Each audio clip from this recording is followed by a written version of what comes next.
Madame, mademoiselle, monsieur, bienvenue à Metro News. Voici les principaux titres qui seront développés aujourd'hui. La loi contre le blanchiment des avoirs et le financement du terrorisme ainsi que celle relative au fonctionnement de l'UCREF ont finalement été votées ce mercredi par les sénateurs.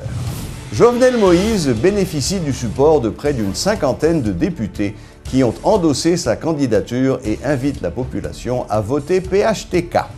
Le CEP est dans le collimateur du PHTK. Les avocats de cette structure politique poursuivent en justice l'institution pour avoir intégré dans le processus électoral plus de 14 000 mandataires communautaires, ceux qui, selon eux, n'étaient pas prévus par le décret électoral. Les sénateurs ont finalement voté ce mercredi la loi concernant la lutte contre le blanchiment des avoirs ainsi que celle portant sur le fonctionnement de l'unité centrale de renseignement financier UCREF. Le budget 2016-2017, qui était également au menu, n'a pas été approuvé lors de la séance plénière, faute de quorum. Nous avons avec nous Georges Allen, journaliste à Radio-Télévision Métropole, en direct du Sénat. Georges, bonsoir. Bonsoir Serge et bonsoir à tous les téléspectateurs de Métropole. Georges, il semble que la séance soit terminée et que le Sénat a voté. Effectivement, les sénateurs de la République ont voté le texte modifié sanctionnant le blanchiment des capitaux et le financement du terrorisme, ainsi que la loi portant sur l'organisation de l'UCREF, qui est l'unité centrale de renseignement financier. Donc aujourd'hui, ce mercredi 28 septembre 2016, les sénateurs ont voté ces deux textes de loi pour permettre à Haïti, pour permettre au pays d'éviter l'isolement financier, le de-risking. Donc 17 sénateurs sur 17 ont voté donc à l'unanimité ces deux textes. Aujourd'hui, à travers une séance qui n'était pas assez longue. C'est une séance plutôt courte. Il y avait beaucoup de points à l'ordre du jour, mais les sénateurs ont voté ce qu'ils ont cru l'essentiel, à savoir ces deux textes, la loi portant sur l'organisation de l'UCREF et la loi modifiée sanctionnant le blanchiment des capitaux et le financement du terrorisme. Donc c'est après beaucoup de tergiversations, beaucoup de tractations que les sénateurs ont finalement voté ce texte pour éviter que le pays soit indexé par le GAFIC qui est le groupe financier international de la Caraïbe. Donc c'est un pas assez décisif qu'a franchi le Parlement aujourd'hui. Il faut rappeler, Serge, que la loi sur le blanchiment des capitaux et le financement du terrorisme a déjà été votée au niveau de la Chambre des députés et le texte modifié vient d'être voté par le Sénat de la République tel qu'il a été voté par la Chambre basse. Donc il n'y aura pas à ce niveau navette parlementaire. Donc maintenant, c'est un texte qui sera acheminé à l'exécutif pour être publié dans le journal officiel Le Moniteur. Le seul petit problème qu'il y a aujourd'hui, c'est que la loi portant sur l'organisation de l'UCREF n'a pas encore été votée au niveau de la Chambre des députés et les députés sont en vacances. Et pour que cette loi soit votée par la Chambre basse, faudrait-il bien que l'exécutif ou encore le président de la République, Joslerme Privert, convoque à l'extraordinaire les députés pour le vote de cette loi parce que, je le répète encore, les députés sont en vacances. Le Sénat a voté la loi sur l'organisation de l'UCREF, mais les députés ne l'avaient pas fait avant de partir en vacances. D'accord, Georges, merci de ces bonnes nouvelles. Donc, si j'ai bien compris, le quorum a été atteint au Sénat aujourd'hui, finalement? Oui, le quorum a été atteint parce que 17 sénateurs étaient présents. Bon, on a compté au niveau de la presse 16 sénateurs présents, mais selon des informations venant du bureau de la Chambre haute, eh bien, il y avait 17 sénateurs présents et ces 17 sénateurs ont voté à l'unanimité ces deux textes la loi sur le blanchiment des capitaux et le financement du terrorisme et le texte sur le fonctionnement de l'UCREF, qui est l'unité centrale de renseignement financier. C'est ça. Donc, bon. Les sénateurs ont posé un acte assez décisif pour le pays ce mercredi 28 septembre. Voilà, je crois que c'est ce qu'il faut retenir de l'actualité d'aujourd'hui, c'est qu'en effet, les sénateurs ont finalement tenu parole et lors de la séance d'aujourd'hui ont voté ce texte qui est fondamental pour l'avenir d'Haïti et donc on peut dire maintenant avec un peu de sérénité que la menace est en train de s'écarter de nous. Oui, tout à fait. Reste à l'exécutif maintenant, premièrement, de convoquer la Chambre des députés à l'extraordinaire pour le vote de la loi qui a un rapport avec l'UCREF et à envoyer également au Sénat, à acheminer au Sénat Serge le code pénal modifié. Parce que ces trois instruments légaux que Haïti doit voter pour éviter l'isolement financier, la loi sanctionnant le blanchiment des capitaux, la loi portant sur l'organisation de l'UCREF et le code pénal modifié. L'exécutif n'a pas encore acheminé ce texte au Sénat de la République, disons au Parlement, et le président de la Chambre haute, Ronald Larèche, dans une interview accordée aux journalistes, a fait savoir que le Sénat de la République attend le code pénal modifié. Très bien. Ben, écoute, Georges, merci de ces bonnes nouvelles. Je crois que le pays appréciera. Et bon travail. Au revoir. Oui, merci à tous les téléspectateurs de Métropole.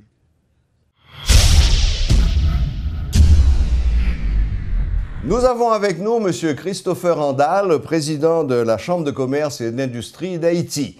Bonsoir, M. Andal. Bonsoir, comment allez-vous? Ça va un peu mieux maintenant avec les nouvelles du Sénat. Et ce sera d'ailleurs ma première question. Le Sénat de la République a finalement voté cet après-midi la loi contre le blanchiment des avoirs et le fonctionnement de l'UCREF. Quelles sont vos réactions à chaud? Bon, finalement, et je dois remercier nos honorables sénateurs, parce que comme vous le savez déjà, la semaine dernière, j'avais parlé de ça. Et on attendait ça. Et finalement, je suis très content d'avoir cette nouvelle de vous. Et je suppose qu'ils viennent de voter ça à l'instant. Absolument. Ça a été voté cet après-midi, il y a peut-être 1 heure ou 1h30. Super. Mon cher, me complimenter tous les sénateurs parce que ça a vraiment montré que c'est Haïti qui est devant. C'est Haïti que vraiment ils voulaient pousser de l'avant. Parce que l'autre jour, je pas de pensée, ils ont fait. Et je suis content en pile. Oui. Je dis merci encore. Absolument. Bon, ça c'est aux premières réactions à chaud qu'on est dans nous parlons moment sujet, c'est-à-dire le deuxième débat présidentiel que la Chambre de commerce va organiser demain. Alors, est-ce que nous paraît? Oui, nous paraît, et ce sera à 6 heures que tout candidat va venir et nous allons recevoir tous les sponsors.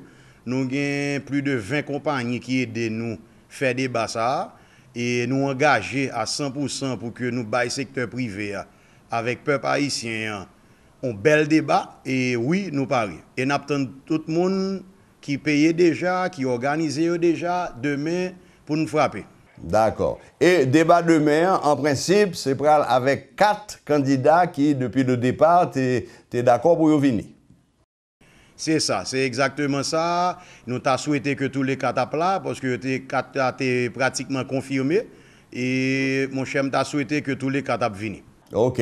Bon, et M. Andal, il y a un peu de monde qui t'est plaint de premier débat qui était fait, organisé par le GIAP semaine passée. Il a dit que c'était confus, c'était trop long, le candidat n'a pas de assez de temps pour y parler. Est-ce que, sous Bopanon, vous avez tiré les leçons de ce débat organisé par le GIAP pour nous faire plus bien? Mon cher, je dis que oui, parce que nous assistons le tout, nous avons gardé tout défaut, tout bon bagay.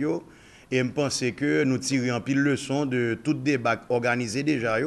Et d'ailleurs, nous avons fait par nous en live qui n'a pas de fait. Et je pense que ça, le peuple haïtien va coûter tout candidat qui a parlé live. Et ça, je pense que son gros bagay. Et nous travaillons en pile pour nous faire arriver en réalité. D'accord. Mais c'est toujours le même principe là, pour un panel de journalistes qui pourraient interroger les candidats? Exactement. Nous avons trois modérateurs qui pourraient parler et qui pourraient poser questions à tour de rôle. Et questions choisies déjà, nous avons une question du public, nous avons une question des membres, nous avons une question que un candidat a posé à l'autre candidat. Et je pense que nous faisons une belle sélection et les candidats sont contents, le peuple est content et le secteur privé est content en pile. Oui, ou fin un point très important là, que le public a été regrette, c'est le fait que le candidat n'a pas de cas poser une autre question, parler une à l'autre, pas de cas débattre une à l'autre, ou fin dit-nous que demain ce sera possible, ça c'est un point très positif. Je pense ça tout, je pense que faut une ka parler à l'autre, une ka gen une question voulait poser l'autre là et pour que monsieur ka réponde de meilleur de lui-même pour que le peuple a écouté ça le gain pour le dire après que l'autre candidat posé une question. Voilà. Eh bien, monsieur Andal, merci infiniment de ce côté consacré nous quelques minutes. Je connais qu'on a un pile pour faire. Débat demain sur débat fondamental, c'est le dernier d'ailleurs. Et je souhaite une bonne chance. Et je voulais apporter un dernier petit détail. Oui, bien sûr. Et l'idée des débats ça que le secteur privé a organisé, c'est plus pour les candidats une opportunité. OK, pour yo bay programme yo, pour yo parler à peuple là, pour yo parler à secteur privé pour que nous tendez yo, pour nous comprendre yo. So, si l'État vraiment mon cher pas ta bon si un candidat ça yo, pas ta joindre temps nécessaire pour yo venir joindre nous pour yo parler à peuple là. Peuple là veut écouter yo, n'attend yo, nous souhaiter tous les catapes là. Merci beaucoup Métropole. C'est évidemment ce qu'il faut souhaiter. Merci monsieur Andal, bonne soirée, à bientôt. Merci beaucoup. OK, au revoir. 48 députés ont endossé ce mercredi la candidature de Jovenel Moïse du PHTK. Lors d'une conférence de presse, ces parlementaires issus de plusieurs partis politiques ont déclaré qu'ils ont pris cette décision parce qu'ils constatent que le programme du candidat du PHTK est cohérent et ambitieux.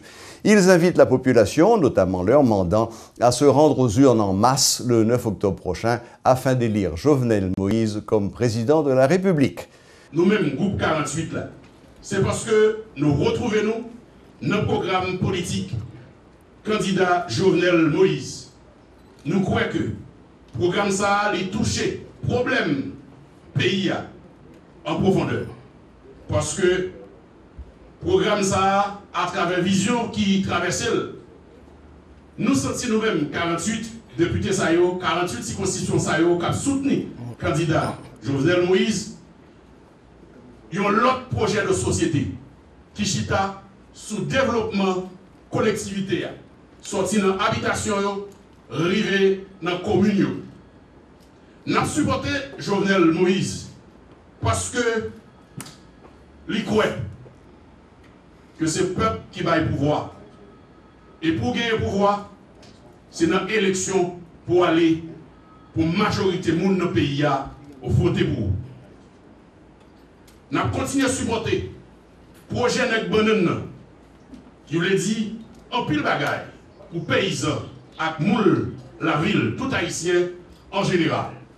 Parce que là-dedans, tout le monde qui a clair, il y a lumière l'espoir pour le pays d'Haïti. Nous avons supporté, nous-mêmes 48 députés, ça y est, Jovenel Moïse, parce que ils sont jeunes garçons qui sont sortis dans la matrice paysanne, qui sont sortis dans le dernier grand pays. Secteur qui est plus victime de politique économique rétrograde, vieux système imposé nous depuis 212 ans.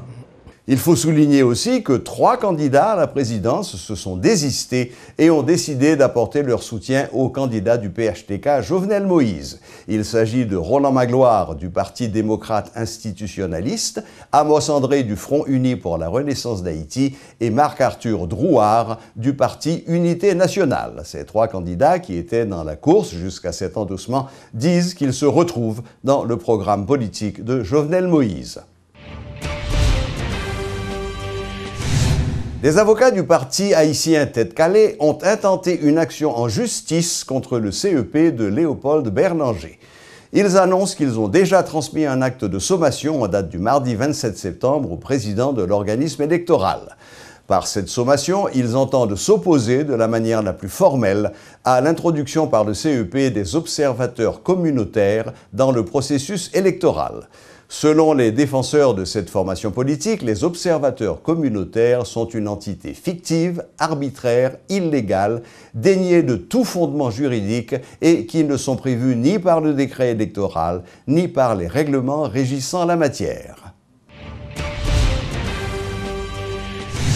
2 journées de visites guidées sont organisées au Centre de tabulation des votes, CTV. L'objectif de ces visites est de permettre aux partis politiques intéressés de prendre connaissance du fonctionnement du centre. Mercredi et jeudi, les responsables de formations politiques, candidats et alliés peuvent se rendre au centre de tabulation et pourront poser toutes les questions qu'ils jugent nécessaires sur tous les sujets qui concernent le CTV. Cet exercice est réalisé dans un souci de transparence, confie Hubert Antoine, directeur exécutif du Conseil électoral provisoire. Reportage Luckner Garot et Guitry Choisy. Boîte noire, centre de falsification, purgatoire ou encore centre de tribulation, autant de qualificatifs utilisés par les acteurs politiques ou des partisans pour parler du centre de tabulation. Selon plus d'un, cet espace où sont décomptés les votes après les élections est souvent utilisé pour manipuler les résultats. Pour couper court à ces perceptions, ce conseil veut jouer la carte de la transparence. C'est donc en ce sens que les portes du centre de tabulation sont ouvertes jusqu'à jeudi après-midi aux leaders politiques, explique Hubert Antoine.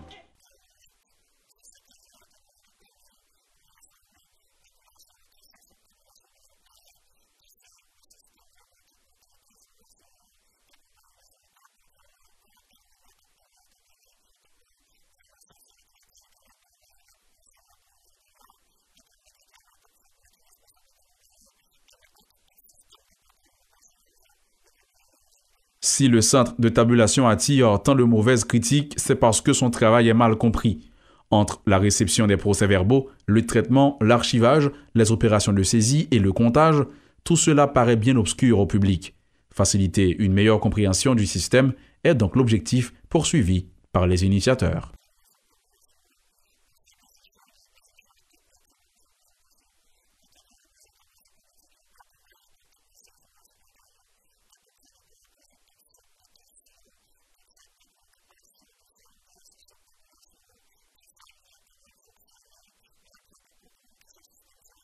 S'ils n'étaient pas nombreux à répondre à l'invitation du CEP ce mercredi, les partis politiques qui s'étaient donné la peine de visiter le CTV ont trouvé l'exercice intéressant.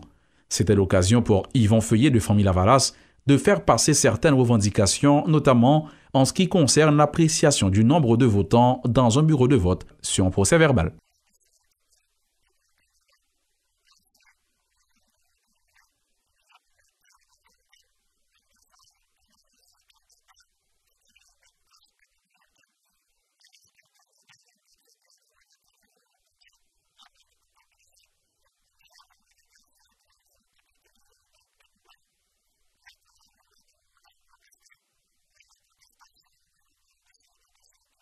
Deux jours durant lesquels les partis politiques peuvent tout apprendre sur le CTV et faire des recommandations.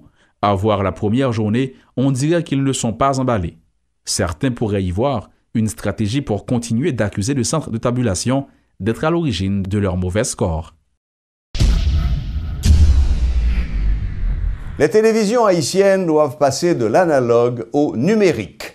Ceci est une obligation selon le directeur général du Conatel, Jean-Marie Altema, qui clôturait le premier salon de l'économie numérique.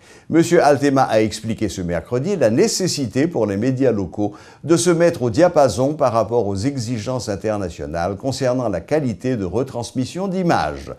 Lors de ce salon de l'économie numérique organisé au Caribé Convention Center, les techniciens du Conseil national de télécommunications ont procédé à une démonstration en ce sens.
Inauguration ce mercredi à Juvénat, route du Canapé Vert, de la 14e succursale de la Banque de l'Union haïtienne BUH. Dans une interview accordée à Radio et Télémétropole, le directeur général de la BUH, Mackensen Gomez, a précisé que l'ouverture de cette nouvelle succursale devait faciliter plus de transactions en toute sécurité et aussi améliorer la qualité du service à la clientèle. Si vous regardez bien, Canapé Vert, sorti dans tête Pétionville, là, descendre juste en bas, bon, on a dit nous arriver après Canapé Vert, on descend toujours. Pas de banque dans la zone. Ouais. Donc, et bon, ici, son côté qui a un pile PME, un pile business qui a fait sous zone Canapé Vert là. Là, nous ça, nous voyons que mon avons besoin. Besoin, c'est que nous avons besoin de banque qui plus près, qui pour permettre aux capable de faire des transactions beaucoup plus facilement, sans pas gagner à courir monter à droite, courir monter à gauche. D'autant plus zone dans son zone de PME d'une part et son zone, un bassin de population qui l'a et qui ont besoin pour toucher transfert. Et nous-mêmes, nous venons avec monogramme pour eux. Nous avons un monogramme pour eux. Avec monogramme, ok, qui dans toute zone, il n'y a pas besoin de monter Pétionville, il marche un paquet comme ça, il traverse là dans la banque par là, il prend, il touche le monogramme et puis là. Il dit mon là, vous voyez, petit chocho moins dans BUH, c'est là bon bien avec plus facilité, avec plus bon sourire là et puis bel accueil là. C'est pas demande client, nous là pour ça justement et c'est différent ça. Nous-mêmes nous étudier besoin client. Nous faisons zone, nous faisons toute Pétionville et là nous arrivons dans zone ça, nous disons pas de banque. Et là nous regardons bassin population, il dit qu'il y a à peu près 250 à 300 000 personnes qui dans zone là. OK, qui dans zone là. On dit mais on pas capable une banque à proximité parce que chaque monde ça a des déplacements pour faire surtout dans le climat sécurité ça plus une institution financière une banque qui est capable plus près qui vous bon service permettre pas gagner pour courir de longue distance pour faire une transaction financière ou une transaction bancaire c'est dans l'esprit ça que nous ouvrons ce que ça là pour nous capable plus près moun et offrir un service de qualité OK et porter tout ça que nous gagnons comme produits et services pour moun Canapé Vert, moun Juvénat.